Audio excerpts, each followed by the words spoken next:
Gənclər, bu bölmənin sonuncu, yəni 13-cü sualı ilə tanış olaq. Bu proqramın icrasından sonra çıxışa nə veriləcək? Burada bizə proqram təqdim olunub. Proqramın həll formasını isə mən aşağıda qeyd etmişəm. İlk növbədə biz təqdim olunmuş A və B dəyişənlərini funksiyada aparıb yerinə qeyd etməliyik.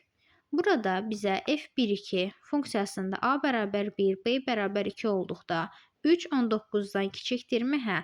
A bərabərdir 2, b bərabərdir 4 tapırıq. 6 19-dan kiçikdir? Hə.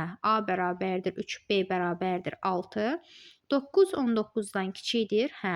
A bərabərdir 4, b bərabərdir 8.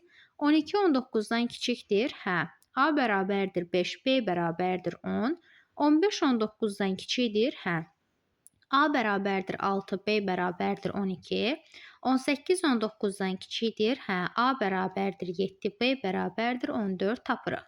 Daha sonra 7 üstə gəl 14 bərabərdir 21 olduğuna görə və 21 də 19-dan kiçik olmadığına görə dövrdən çıxmalıyıq.